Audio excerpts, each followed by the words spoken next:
All right, welcome, Emerging Apostles. And I have the privilege of introducing these four wonderful people who are going to be our hub leaders. So I'm going to ask you to introduce yourself and make it chaotic, and you may end up speaking over each other, but that's okay. So why don't you go around, just tell us who you are, where you are, and what you do. I'll jump in. I'm Bourne Burns, and I am the senior pastor at Beach Chapel in the San Diego area, co-pastor with my husband, Micah. Awesome. My name is Zach, go ahead. My name is Zach Weinzerl. I live in the Metro Detroit area, and I work at a church in Sterling Heights for a number of years now, and that's where I'm at with my family. Good. My name is David Toussaint. I'm from Canada. I live in a little city called Rigaud. I'm an associate leader in a church in Hawkesbury, Ontario. And I'm married with Lily and two children. Happy to see you guys. Hello, I'm Ryan Benroth, and I'm in Ohio. And we have an apostolic center that we started within the last couple of years in Lima, Ohio. And we live in a small town a little bit north of that with my family, wife and 4 kids. So that's me.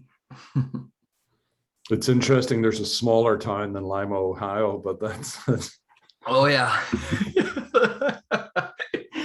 Yeah, Lima's about like 35,000 people, and we're living in a town that's about like 2,200 people. So it's incredible. So welcome. We're here to sort of like, I've asked these guys just to speak a little bit about their journey, why this is, I'll speak about their journey and what they got out of it and why they think it's important and all of that. And we'll go through everybody. They're each going to take about 50 minutes or so. No, they're not. They're each going to take about 5 minutes, 3 to 5 minutes, just saying, hey, this was the journey. And then we're open to any questions. I'll share a little bit about my perspective on this whole thing, this whole Emerging Apostles thing, and some of the feedback we've had over the years, which is good to dig into. So why don't we go in the order that you introduced yourself? So Bourne, why don't you go first? Okay. So yeah, a couple years ago, I met IAn and became aware of this whole actually apostle piece. I think in my own spiritual formation and the history of our church and leadership, we come from a more evangelical background, and I was only just recently exposed to even the prophetic piece.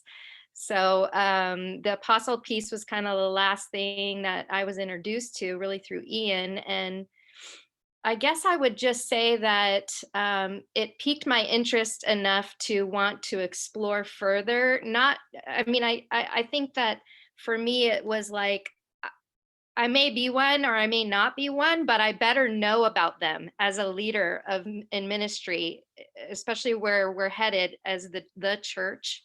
And the importance of understanding fivefold and even the foundation of the apostle and prophet piece. Like, I just don't think that the church can afford to not know how to move in that direction. So for me, I would say that it probably initially was more a hunger to want to understand in terms of my own leadership in leading a church locally, how to implement a ministry and how to see it function where we're building on that foundation of apostles and prophets. So after I got knee deep into it, I started to put some pieces together just with my own journey about over 20 years in ministry and just never feeling like I specialized in anything, but I knew enough to do some damage in every area, it felt like, of ministry.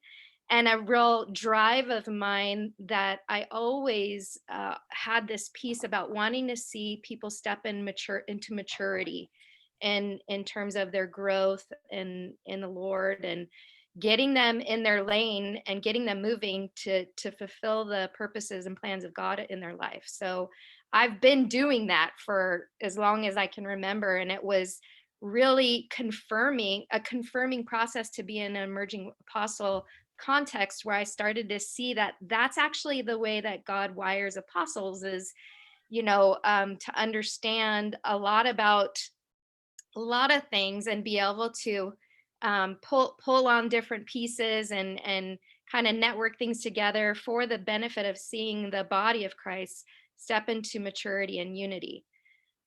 So for me, it just kind of helped explain a lot of things about why I always felt like I was a terrible pastor.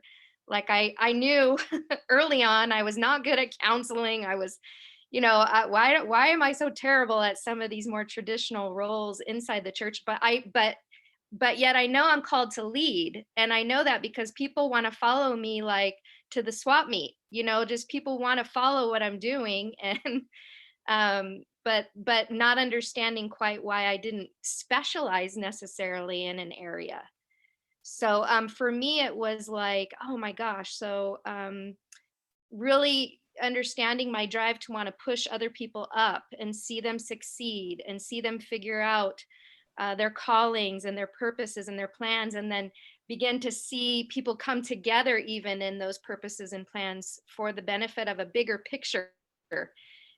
That kind of talk just gets me excited, and I want to be around other people that talk about those things.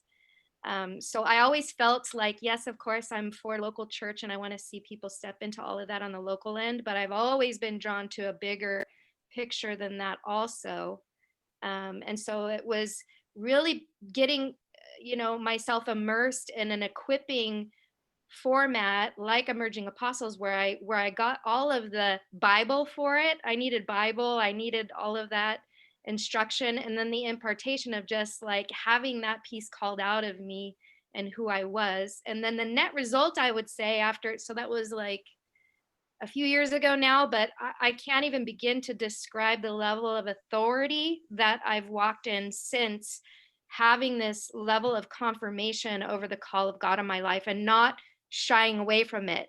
So I in particular believe God is calling a lot of women into apostleship in a way that I think generally in the church apostles have been hindered, but definitely I think it's a time to see women take their place in all of that. And the level of authority that I walk in from just getting an alignment with another apostle and understanding my grace and my wiring has allowed me to really just move forward.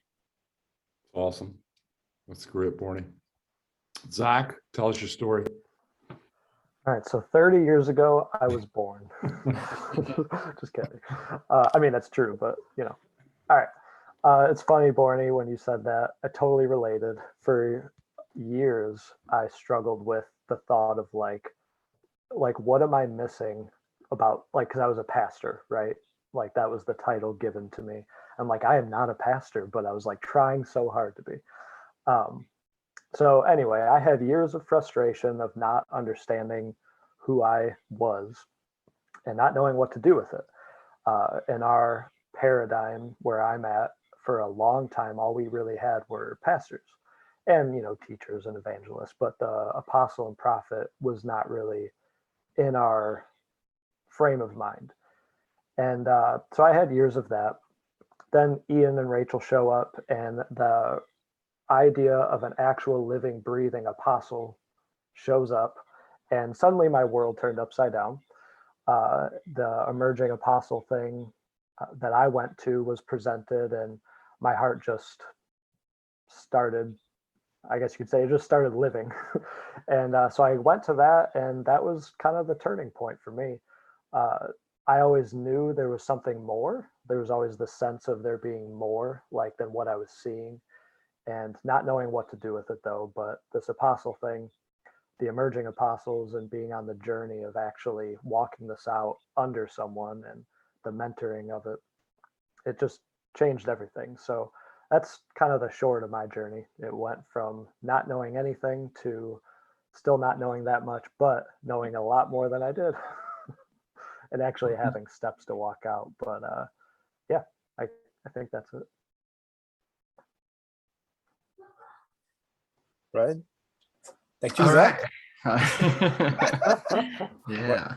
So I I was in the first emerging apostle school with Bourne and David, and kind of a lot of the same kind of outcomes as Bourne is described too. It's like, well, I can kind of function in these other areas too, but I'm not like fantastic at any of them in particular, other than I had a ministry called Healing Well Ministry, and I was growing in authority for healing and deliverance, inner healing.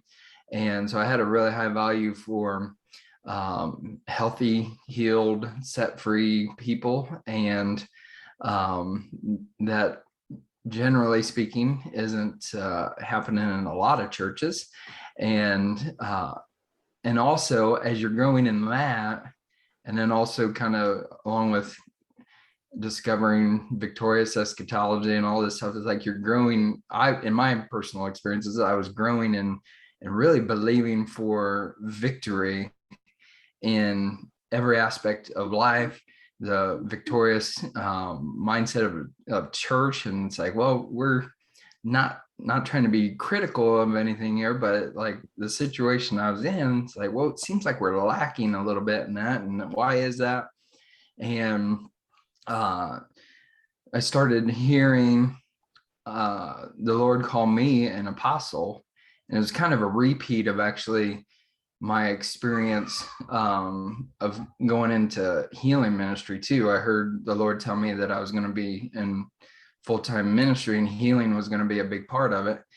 And I was like, well, I don't know anything about healing. I don't haven't seen anybody healed before. I got to figure out what this looks like.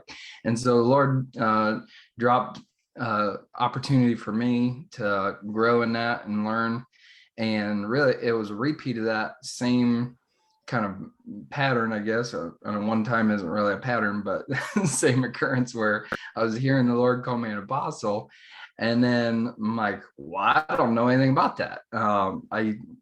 I'm involved in ministries that, call themselves apostolic, but it still seems like we're missing that, really, because we're not seeing those other than pastor, or we don't necessarily pull on any of those other gifts, maybe the prophetic some, but so it's like I'm missing something. There's something missing from my experience in church, and I got to figure out what it is. Well, along came a Facebook ad from IAn about the School of Emerging Apostles. I'm like, well, I don't know these people, and but I got to know more about this, because if I don't know where I'm going, I don't know how to get there necessarily. So I got into the School of Emerging Apostles there, and it was a lot of the same thing that Bourne talked about, whereas that kind of confirmation that, yeah, this is where you are to be. This is what you're called into. And I think that is really an important part of like you aren't going to necessarily have everything figured out after the school, but when you have the confidence of who you are, who Jesus has given, that you are given to the church as a gift to be an apostle, when you're solid in that, then it becomes a whole lot easier to take on the next obstacles, or take the next steps that are going to move towards that, and towards building people up and creating powerful, healthy, healed up people that are just going to be amazing together. So good. All right, David. So my turn. So as I said, I'm from Canada. I'm French Canadian, but I can speak English too. And how does that happen? Actually, since maybe 10 years ago, I believe it was just okay. I believe I'm an apostle. I was almost 20 years old, and what I was seeking Jesus doing in the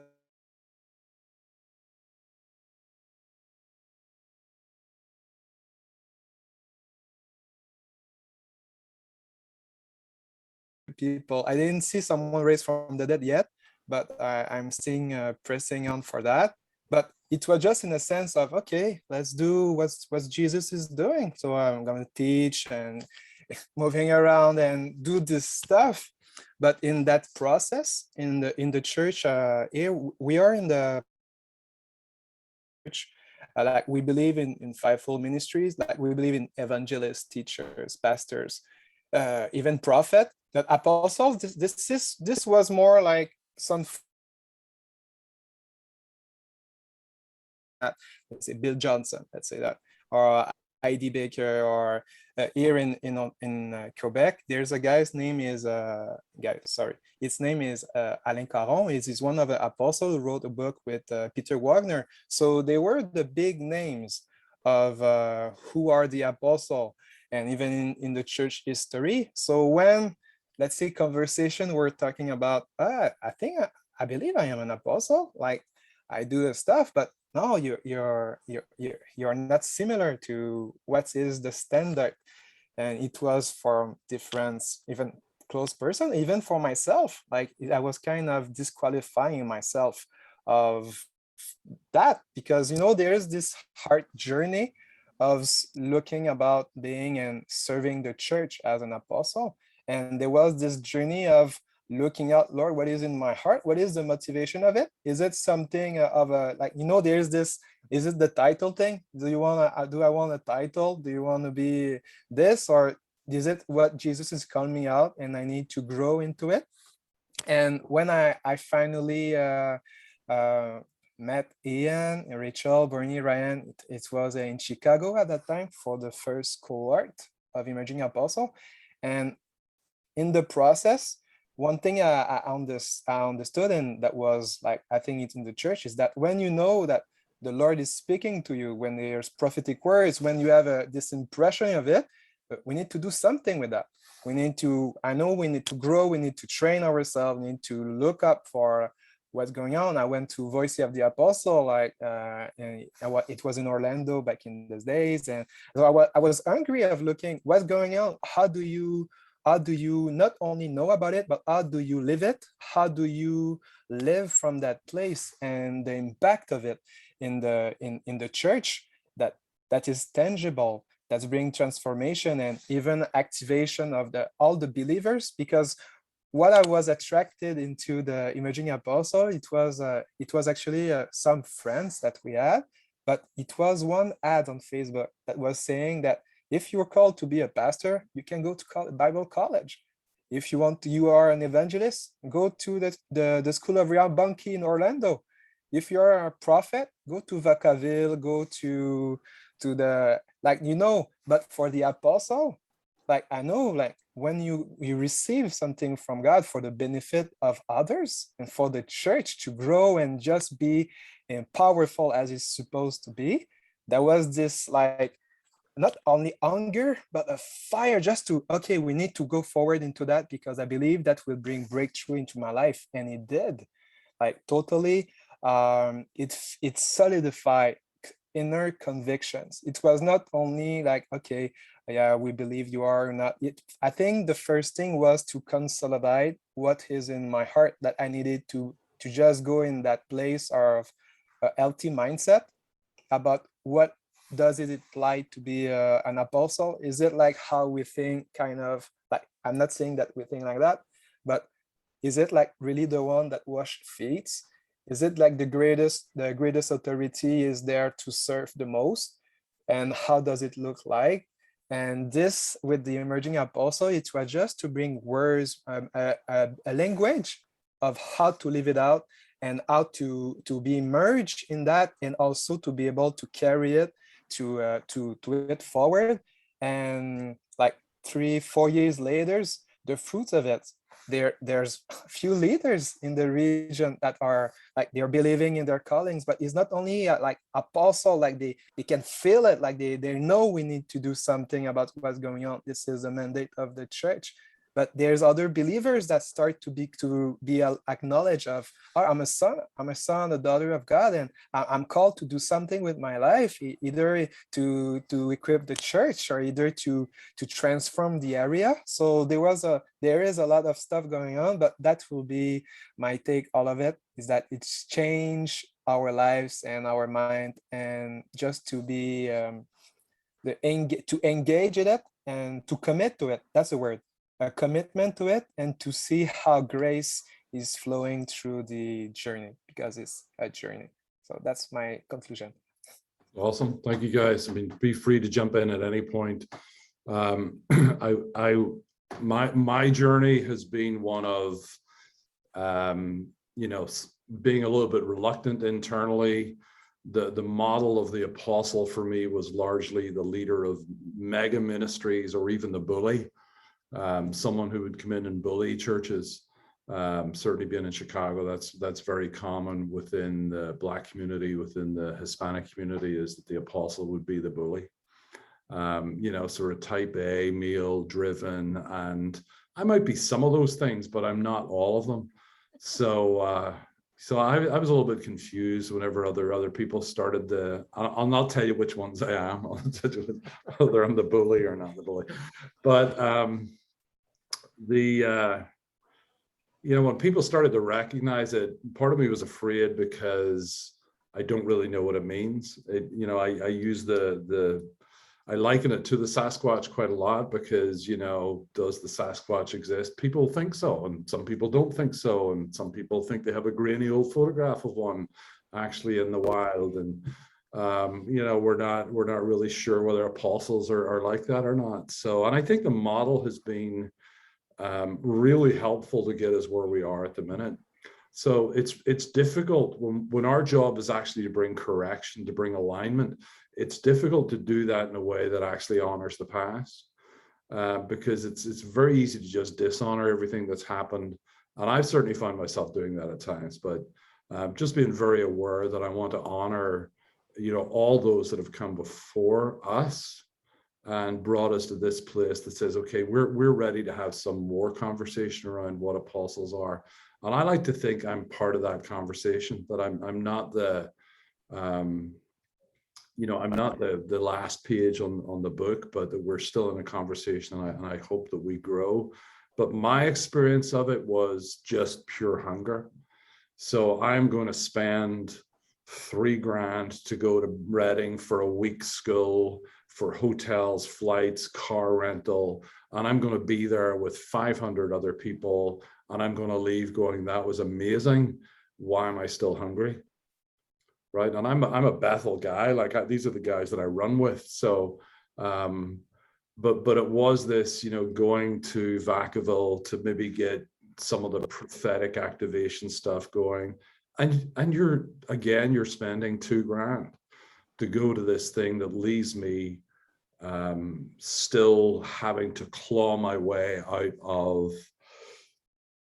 I'm trying to figure out what the next steps are, really just trying to figure out, okay, so now that I've got this, I still don't know what to do. Like, what am I supposed to do now that I've got, trained in the prophetic or an apostolic ministry or in healthy relationships? What is it I'm supposed to do now? And I think that birthed in me something around the importance, heaven's strategic importance around deployment, in that we have to actually show people, here's a path to do. Now, we don't like that. We don't like that, because we prefer like Anton LaVey, we prefer like all the other occultists out there to forge our own path and not be submitted or not walk with anybody. And here we are still scrambling around trying to figure out what it is we want to do, while resisting anybody telling us what to do, so we have that kind of thing that goes on in our lives. But I'm prepared to work through that personally, and with you guys. I'm prepared to work through that, to just say, hey, this is too important.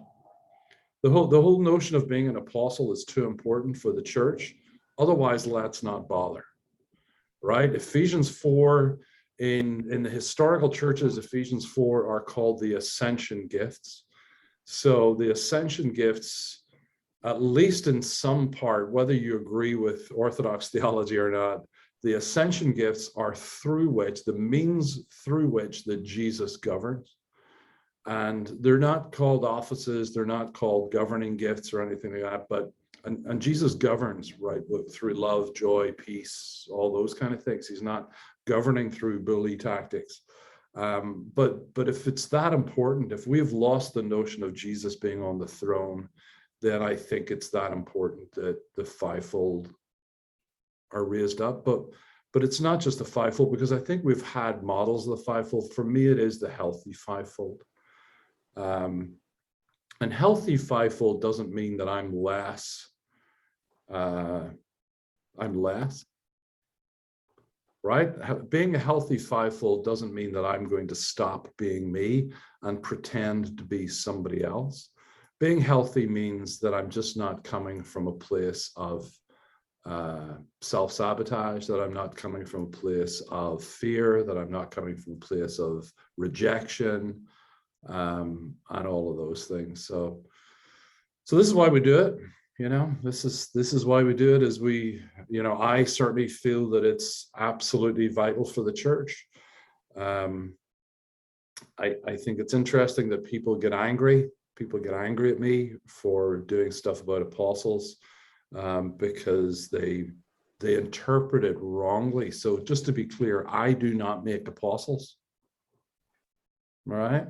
So I don't make them. I don't have a little factory that we produce apostles in, and they get a certificate at the end of it, and therefore they're apostles, right? I don't do that. The only person that creates apostles is Jesus. And,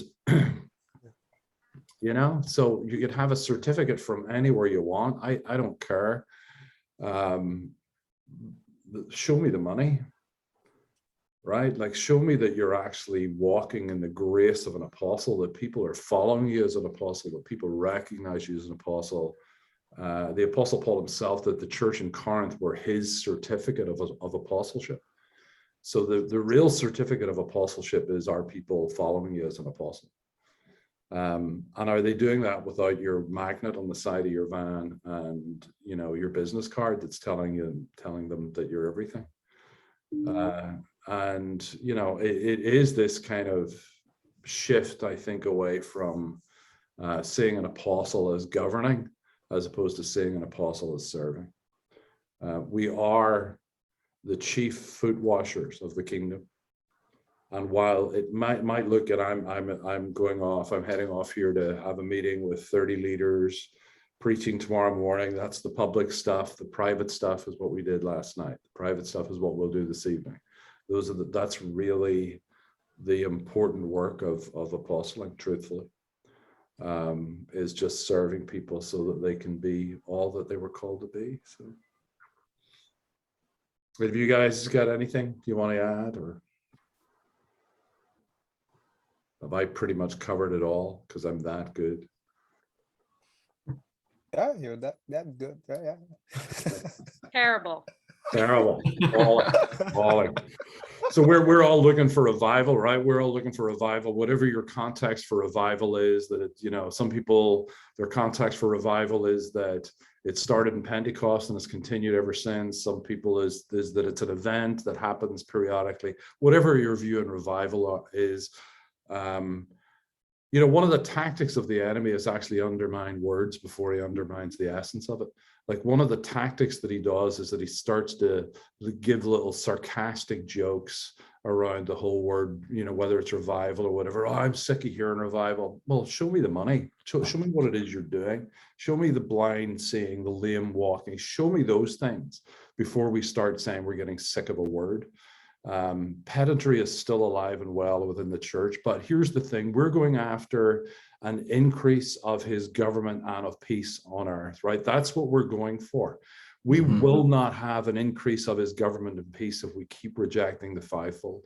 And if you're called to do it, then you're, how can I say this as lovingly as pastoral as I can, the failure for people to embrace the title and the call and the grace of apostle is one of the most selfish things that you can do. Because this isn't actually all about you. This is about people that need your grace to be active on the earth at this time. Right? We need your grace to be active. And it is probably time for most of us to get over ourselves and to put ourselves out of the way and actually walk in what it is we're supposed to be walking in. And stop giving the trolls that are out there to say, well, who do you think you are? All those people, all the naysayers, right? In the words of Tolkien or Gandalf, I will not bandy words with a witless worm, right? I'm not going to give the naysayers the space to change the call of God in my life, because it is not about me. It is about the people that are praying that something changes. So that's my call to you. If you're called to be an apostle, join us, walk with us, like be part of this, be part of what I believe God is doing, be part of it and actually embrace the suck, because some of it sucks. Some of it actually is like awkward. Some of it, you do get some pushback, you do get all, just embrace it, because this is actually the suffering of obedience. This is part of this, learning the suffering of obedience, of being a son or a daughter. All right, so preach over. I can't promise that. I can't promise that it's over, but does anybody any questions? Can I throw it out to you guys to see if anybody has any questions? Again, hit reactions, press the little button for raise your hand, and we'll bring you on. That's how I do questions. I count down from 5 to 0, and if there's no questions, we're done. I'm not going to do the awkward silence for 5 minutes. So anybody, any questions, raise your hand. Ian, can I say something? You can indeed, Jim. Let me find you so I can bring you on. Okay. As far as this school, it's a school, but it's more being in relationship with people that are on this same journey. And I personally give my highest endorsement to Ian and Bourne and Ryan and David and everybody that's doing this. It will absolutely change your life. It will increase your confidence level. We've hosted a few different schools, and we've seen different results in varying fashions, and just seen people more than anything else walk in the confidence of your realized God-given identity. And some of the things like working with groups of churches, I work with groups of churches in Cuba. I'm also working with the church board locally here in San Diego to resolve a major issue that they have. I'm also working with the Catholic Church here in San Diego.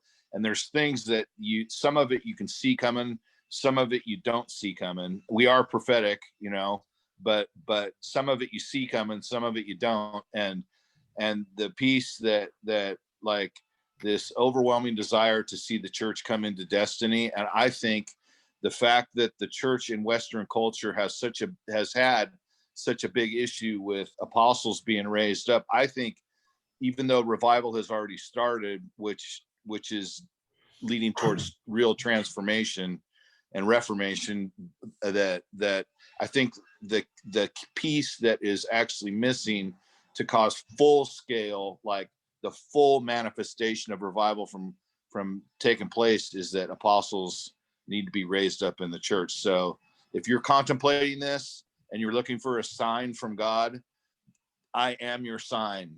I am a living sign from God that's saying you should be doing this, because this will absolutely change your life. So that's what I wanted to say. Thank you, Jim. Thank you.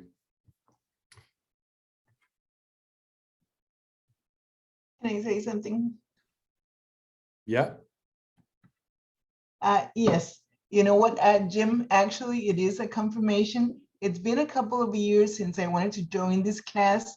And I spoke with Jim one time that he were at Firewheel, and he said, well, come and talk to Ian. And I said, maybe it's not the time yet.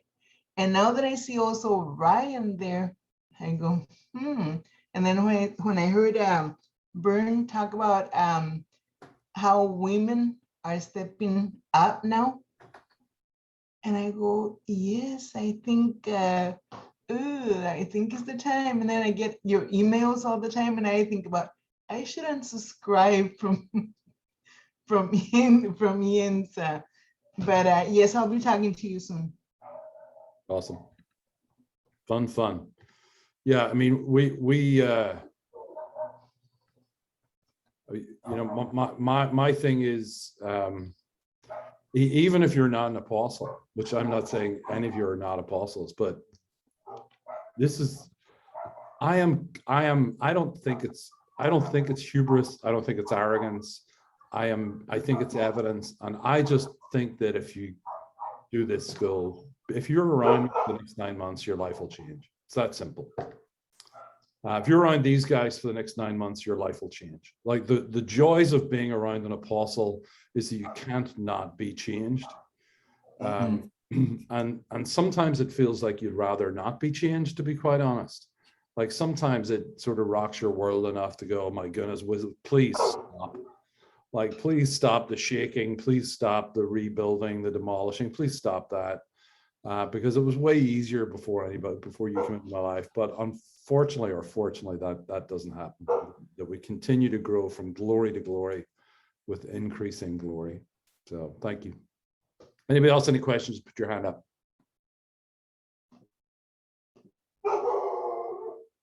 Rhonda.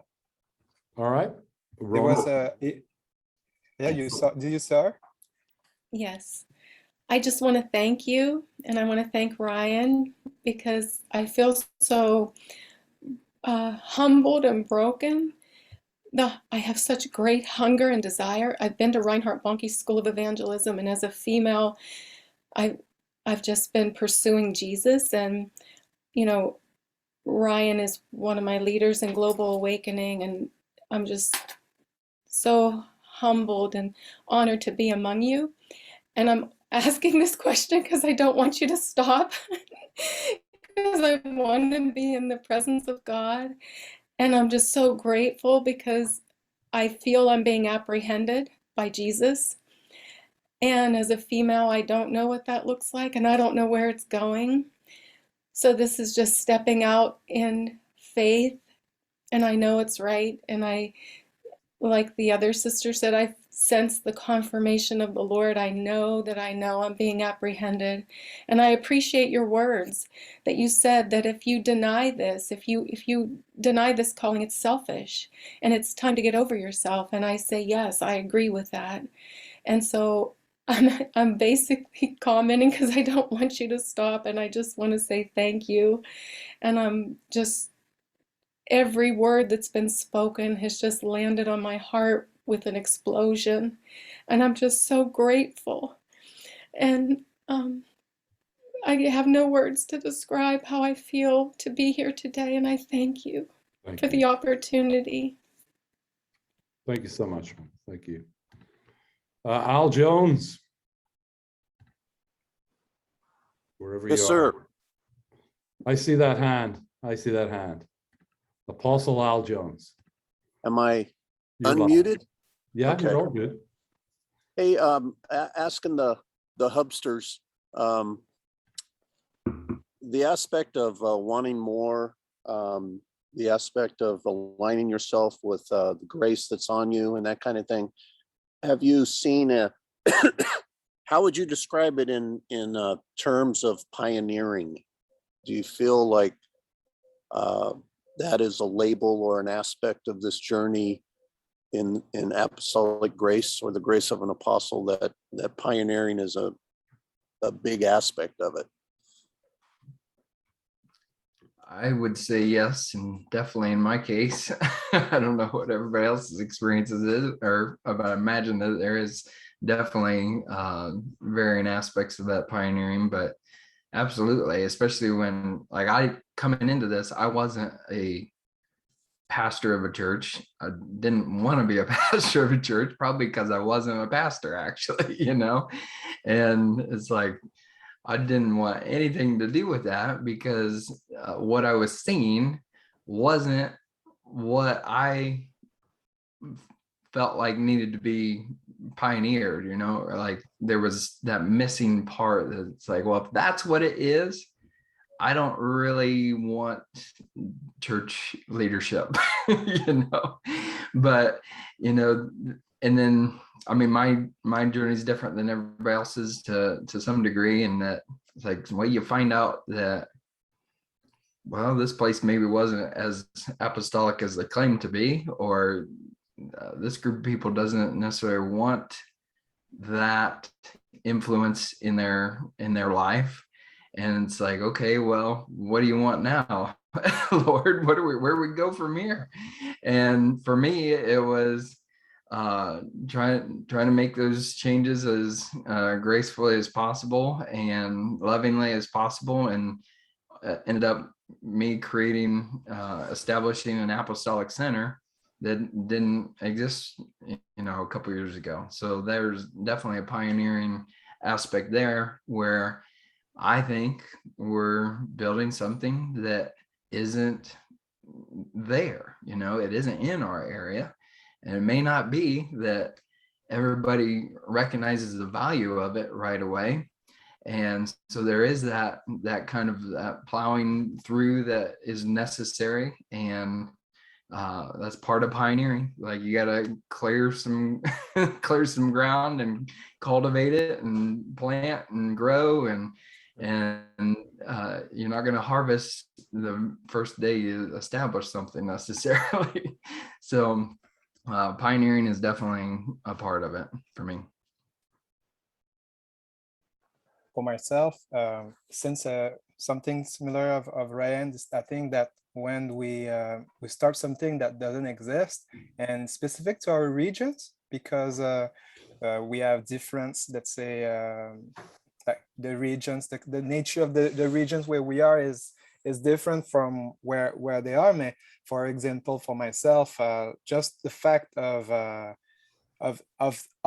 proclaiming or just showing up to say, hey, I'm here because I want to help to raise apostles in our region. In Canada, there is this type of the English side, English Canadian and the French Canadian, and there's a conflict. We don't speak a lot about it, but there's a conflict between the English and the French Canadian, and for a long time. But in the French world, there is this kind of delay versus, let's say, what's going on in the United States, all about the supernatural. Like every believers can just prophesy. This is not only the person who have the micro, that there is something that the mindset of all believers can move into it, and they can be a part of what God is doing in the building. This, in our culture, in the French side, we are touching that.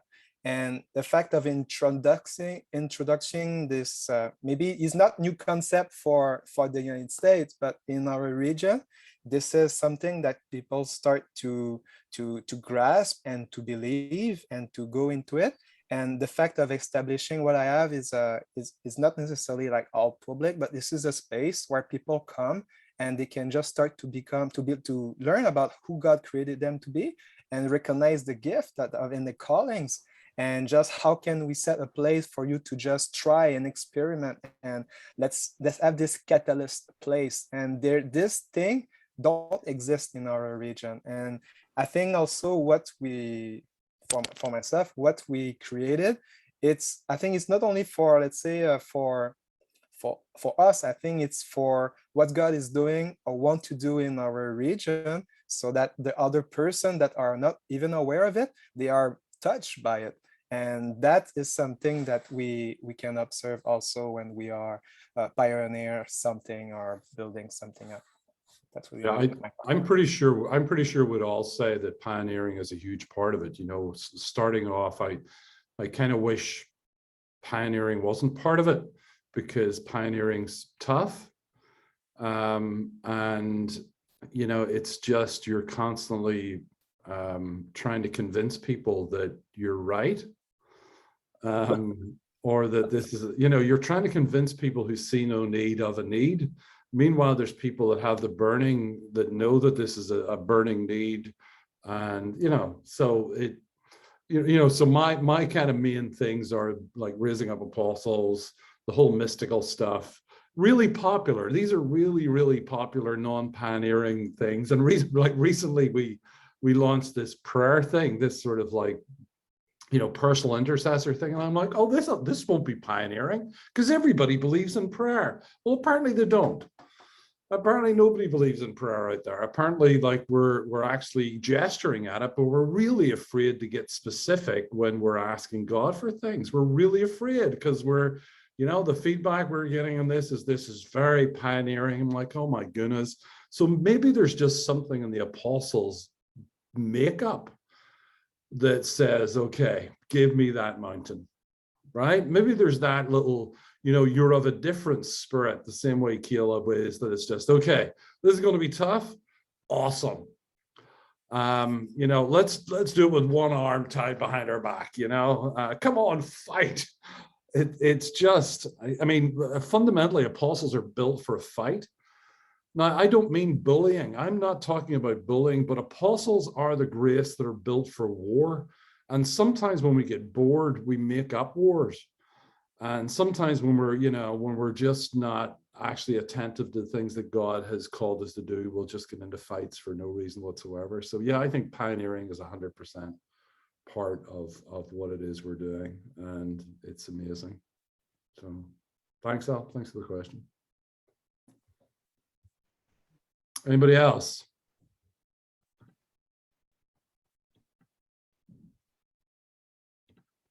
Hey, I wanted to chime in and just say that in the more traditional denomination that we are part of, I was very involved in the ordination track for up and coming ministers. And for me, leading in that capacity in a bigger context, I would say that it was just as much of a success for the kingdom for people to come through that process and figure out who they weren't, as people that figured out who they were.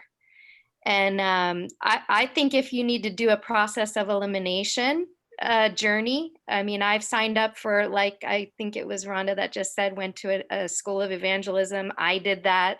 And I think that it's okay to come through a process where you've put your all in it to figure out by process of elimination what your lane is also. And I just want to encourage folks that I used to tell people that coming through ordination track all the time, like, you can't lose here. You can't fail, because even if you come through a process just to figure out that this is not your call, it's still a success in the kingdom of God, because it's helping you to get further connected down the road of understanding what your call is. And I would say the same thing about emerging apostles. So anybody that sees a value in establishing the apostle, prophet piece and the fivefold in general, I think it would be worth it to understand what the church's goal is in navigating that direction. I used to sit around and complain to the Lord about why the church was so weak and emaciated. Honestly, I look around and I'm like, why aren't we seeing the stuff in the Bible? Like what's holding the church back? And it was this process of him unveiling for me, like, it's the apostle prophet piece that we've lost. And it's kind of akin to like probably where the emergence of the prophets was, from my understanding of history, like in the last 20 years, was that the church needed to get over this fear of the prophets. Sure, they needed to get healthy. Sure, they needed to emerge and they needed to get in alignment and all of those things, but we couldn't afford to be afraid of the prophets. Right. And that took us a span of pioneering to see them brought back into the church, empowered in a healthy way, in alignment, all of those things. But now here we are with the apostle piece, kind of at the beginning of what it was like for the prophet piece. And so very much pioneering. Sure, we need to be healthy and all of that, but like prophets have metrons, if it's like that for apostles, and they can be any size of a metron, there's probably way more apostles floating around than we think. And the sooner we get them to identify, they can become equipped, they can get healthy, and they can get empowered. And then we can start to see regions transformed. Like, we need to see regions transformed. I look around and I'm like, why aren't we seeing a region transformed? Well, because we need to empower apostles. Preach. Well, Good. nice to see your face. Nice to meet you. You're muted, so yeah, you're gonna need to unmute yourself.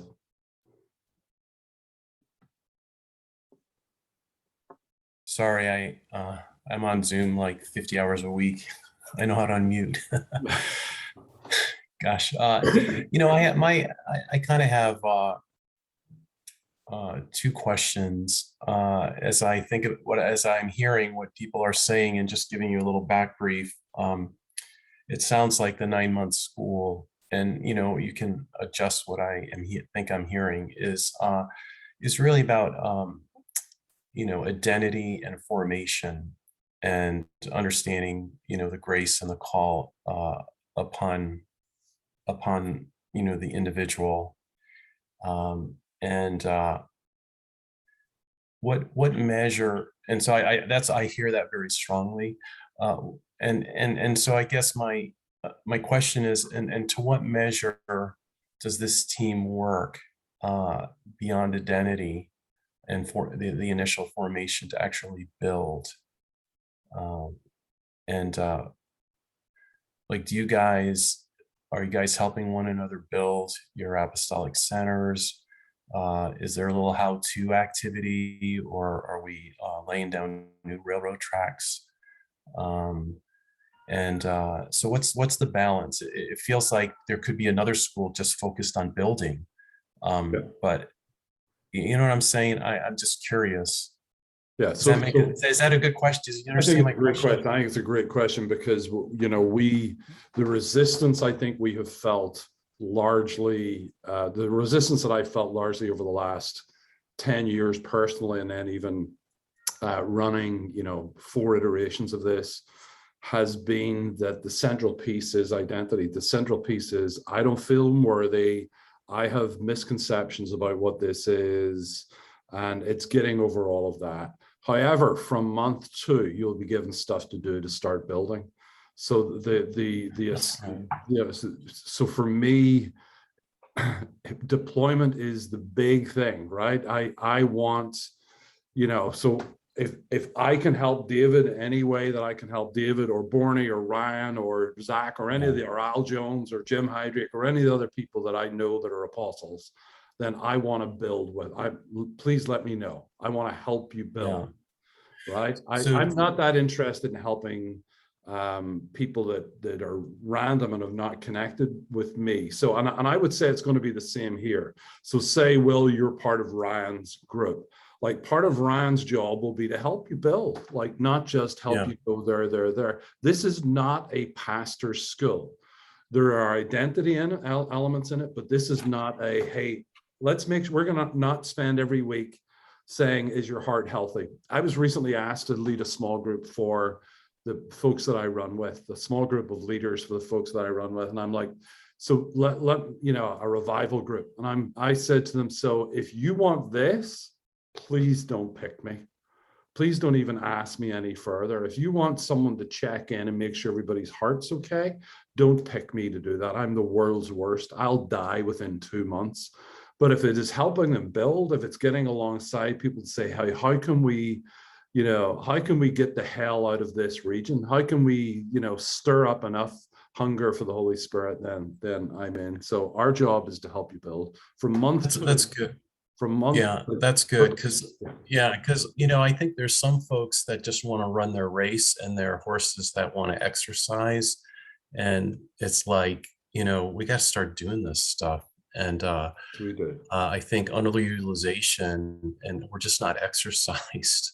And getting over all the internal hurdles, all the negative scripts and self-talk, and yes, we need that nurture for sure. But anyway, so it sounds like there's an element of, if someone has a lane to run in, you guys will come alongside and be the cheerleaders. If they're running a marathon or a sprint or whatever it is, a quarter mile, you're going to be there to help figure out the missing pieces, and perhaps pray through things, address blind spots, and encourage and strengthen, pour oil in, minister to people prophetically. And it's, is that a good description of what might happen in this 9 months? I'm using some of my language. Sure. So you guys, do any of you guys want to answer that as far as what your experience has been? Well, I think there's something that happens when you just get around like-minded folks in a region. I mean, we went all the way to Chicago and we still had that effect with these connections that I made, with people all over the country that I'm still building with. So yes, I think that's the goal of the hub, piece. And then just being around other like-minded people in the hub is going to produce the practical application that you're talking about.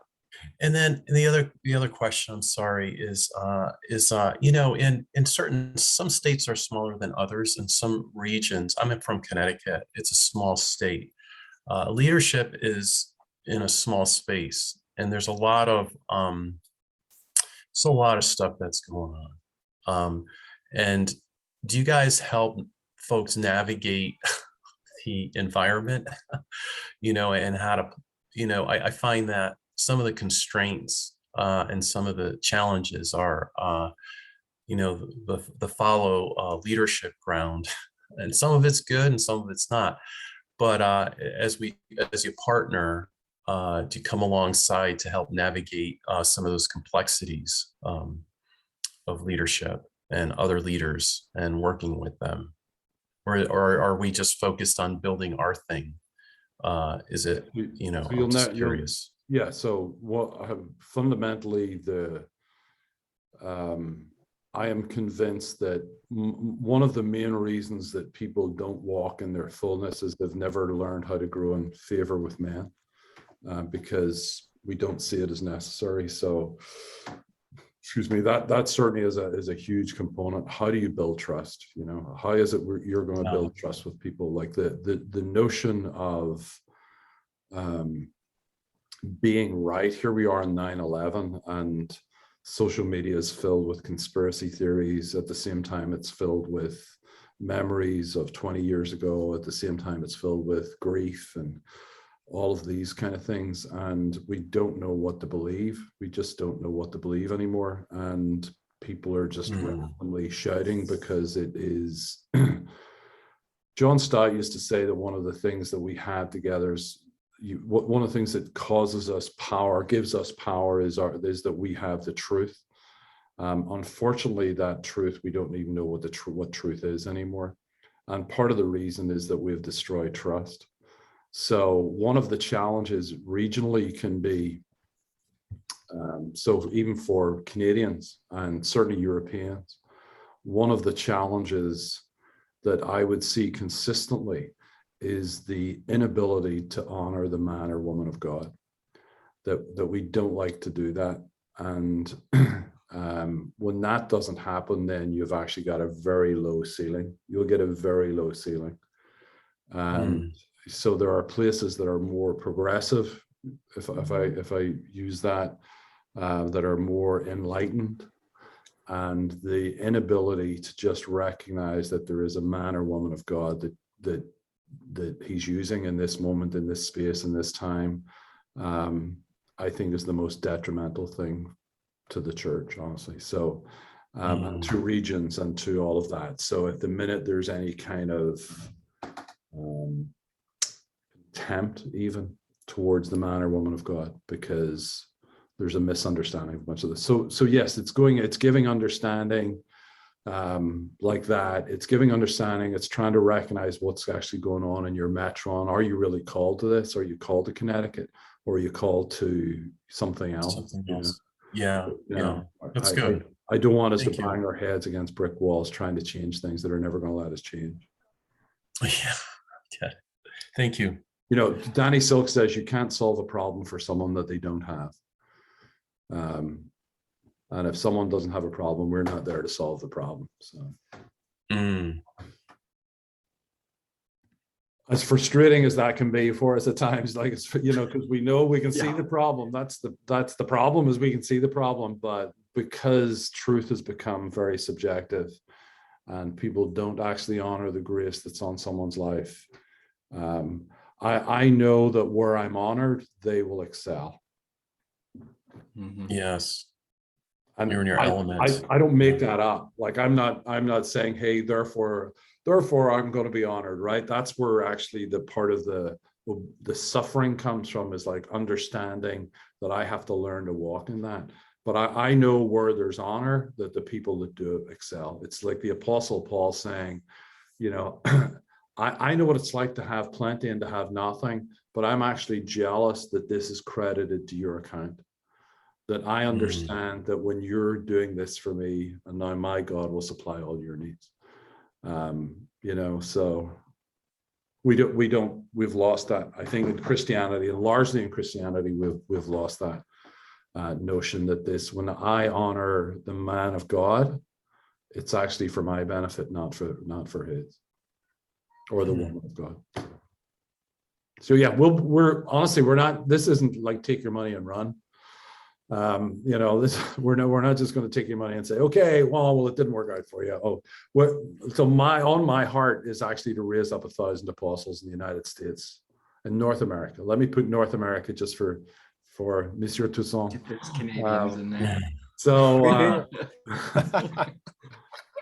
so I want to raise up 1,000 apostles. That's been my goal since day one, and I want them to be raising up people, but I want to like raise up 1,000 apostles in North America. So that means, do you know there's no collective term, there's no collective noun for apostles, right? You have a company of prophets, but there's no collective noun for apostles. So I invented it. And I'm calling it a fleet of apostles, because I think it sort of goes to the original thing. And it also was handy doing a school of emerging apostles, because the fleet were at sea. Anyway, that's... What do you call a team of oxen? You know, it's like, I don't know what you call them. Probably a team. It's Brian Simmons calls us under rowers, the chief under rowers of the ship, right? So I don't know what a chief, I don't know what a group of under rowers are. A crew, they would be a crew. Yeah. All right, anybody else, any questions? Thanks, Will. Anybody else, anything before we wrap up? All right. Oh, Randall, you just got in at the very end. My goodness. Yeah, I'm stepping in because I appreciate what Rhonda did. See, this group of people, this group of apostles coming together and just talking, just listening is building. And where else can you be or go to have a group of people like this to just listen, talk, build, and encourage and move forward? You know, and I appreciate what Bourne had said. You know, like-minded people. I mean, this is fantastic, and I truly believe that this is going to be an amazing thing, and I truly believe that you're going to get your 1,000 apostles that you're helping. So I love this. I love this. I took Ian's Emerging Apostles in 2019, and yeah, it was absolutely amazing, and helped me in my courage and my walk and what I knew in myself. But absolutely amazing, and I love this. Thanks, Ronald. Appreciate it, man. Appreciate you. Look, Zach's giving you a big heart. All right, anything anybody want to close with? Anything you want to just say? If not, that's fine. You all good? All righty. Well, listen, guys, thanks for your time. Thanks for joining us. You're free to connect with any of us. You're free. Look us all up on Facebook, on social media, and you're free to connect with any of us whatever way you can. If I can answer any questions, then please email Borny@beachchapel.org, and she'll answer them. Please just email me. Contact me on social media, whatever works for you. So, but bless you guys. Register. How the actual logistics of it works, like the actual logistics of how the hubs and all that are going to operate will depend on how many people we have registered. So if we have 20 registered, it will look different than if we have 100 registered. So, and certainly if we had 100 registered, we'd have to add on a couple more hubs. So, but that'll be awesome. So, all right, bless you guys. And I'm going to record this. Well, it has been recorded, and I'll send it out to everybody who registered. But have a tremendous weekend. And thank you guys. Thanks for being part of it. Thanks, Bourne. Thanks, Zach, David, Ryan. Appreciate you guys. You're Love you. welcome. And yeah, stay in touch, people.